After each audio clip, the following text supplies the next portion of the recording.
minda rakyat Amerika, terutama sekali golongan muda, yang Israel lah sebenarnya musuh Amerika yang sebenar, bukannya Iran. Jadi itu juga bermakna Israel akan cuba juga bunuh Presiden Amerika kalau dia tak sokong Israel. Jadi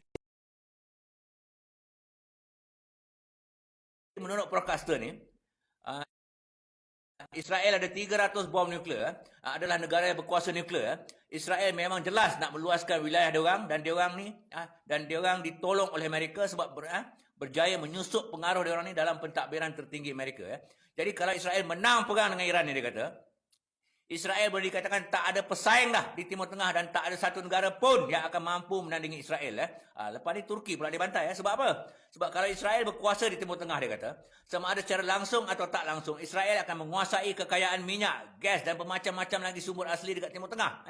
Dengan kekayaan tu, dia orang boleh menguasai dunia dan tak perlu lagi bergantung dengan Amerika. Pusat perdagangan dunia akan berpindah daripada New York ke Jerusalem ataupun ke Tel Aviv, dia kata. Dan bila ini berlaku, maka Israel akan jadi kuasa besar dunia dan bukan lagi Amerika. Jadi bayangkan kuasa yang Israel ada kalau dia orang kawal Selat Hormuz, dia kata. Kalau dia kawal Teluk Parsi, kalau kawal Laut Merah dan kawal Laut Arab. Sekarang ni telur-telur Raja Arab je dia pegang. Jadi bayangkan kalau Turki pun dikalahkan oleh Israel. Israel akan kawal Selat Bosphorus. Selat Bosphorus yang memisahkan antara Turki tu kan, dia ada selat kan. Dia kawal semua. Jadi bayangkan, dia kata, kalau Israel menguasai jalan-jalan perdagangan di darat dan di laut Timur Tengah yang menghubungkan Asia, Eropah dan Afrika. Kalau ini berlaku, maka pada masa itu, dia kata, Israel dah tak memerlukan Amerika lagi, dan Amerika yang akan terpaksa tunduk sepenuhnya kepada Israel. Sekarang ni pun dah tunduk dah kan. Jadi apa yang diperkatakan oleh podcaster ni adalah mencerminkan pemikiran golongan muda Amerika sekarang ni. Tapi malangnya, media-media utama masih lagi dikuasai oleh media-media yang dikawal oleh Zionis. Perniagaan-perniagaan besar masih lagi dikawal oleh orang yang sokong Zionis. Sekarang ni orang Kristian, terutamanya yang berfahaman Katolik pun dah mula sedar yang Zionis ni benci Kristian sebenarnya. Dia orang mempergunakan, dia orang gunakan saja, tunggang saja orang Kristian ni seluruh dunia untuk benci pada Islam.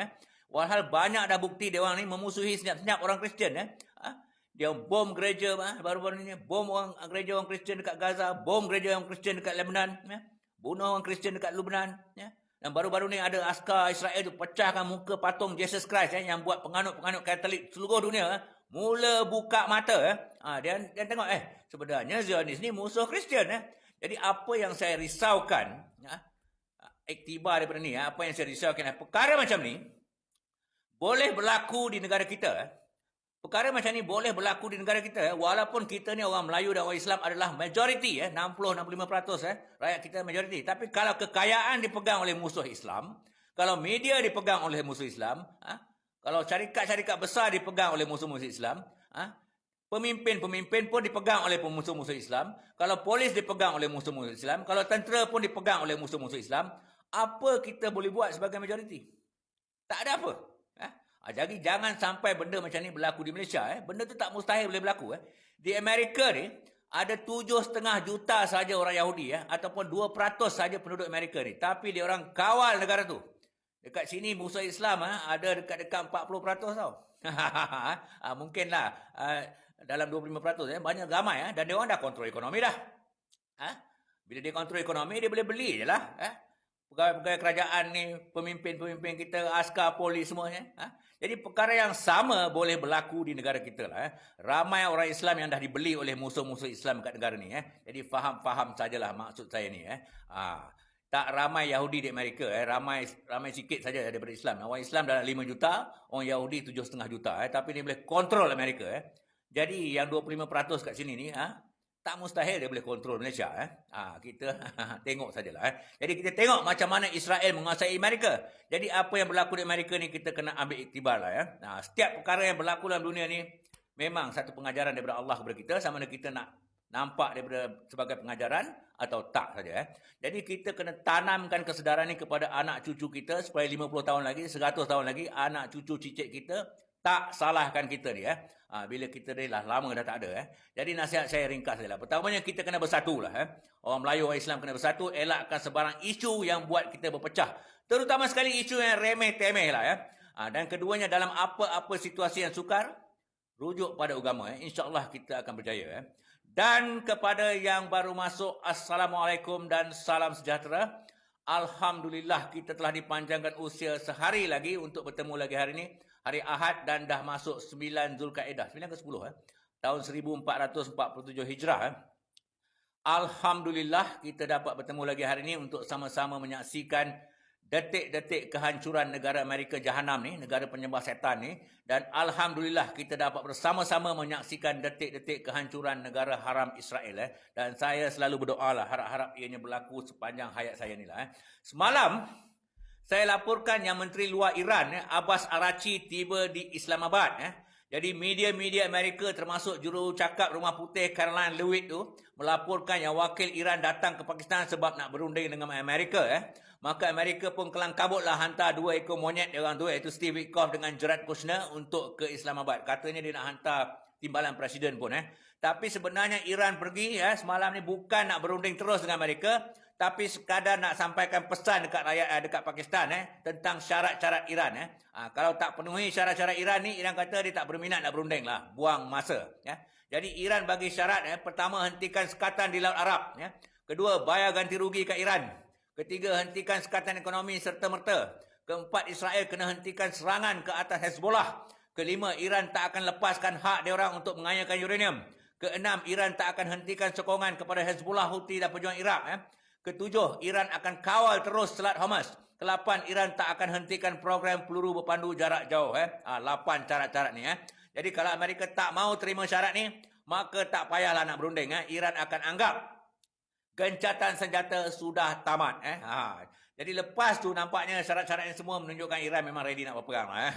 Jadi kalau lepas tu Abbas Araghchi ni, Menteri Luar Iran ni, terus terbang ke Oman. Kabarnya kedatangan Abbas Araghchi ke Pakistan semalam tu diiringi oleh jet-jet pejuang Pakistan. Dan lawatan Abbas Araghchi ke Oman pun diiringi oleh jet-jet pejuang Pakistan. Begitulah akrabnya hubungan di antara Iran dengan Pakistan. Oh ya, sebelum saya lupa, saya nak beritahu. Tahu tak yang lagu kebangsaan Pakistan adalah dalam bahasa Parsi? Ya, lagu kebangsaan Pakistan adalah dalam bahasa Parsi. Apa cerita ni? Panjang juga kisahnya, tapi lain kali lah saya cerita. Ataupun tuan-tuan boleh Google sendiri. Lagu kebangsaan Pakistan dalam bahasa Parsi. Kenapa? Ya, sambung balik cerita tadi. Lepas Abbas Araghchi ni jumpa Perdana Menteri Pakistan dan juga Jeneral Tentera Pakistan ni, Asif Munir Abbas Araghchi, Menteri Luar Iran ni, terus ke Oman. Diiringi oleh jet-jet pejuang Pakistan. Tak diberitakan pula apa perbincangan Abbas Araghchi ni dengan Raja Oman ni. Tapi saya rasa Iran nak sign agreement dengan Oman untuk sama-sama kawal Selat Hormuz. Sebab Selat Hormuz ni perairan sebelah utara adalah perairan Iran, manakala kawasan selatan yang cetek tu ialah perairan Oman. Saya rasa Oman akan setujulah kalau dia orang cerdik lah.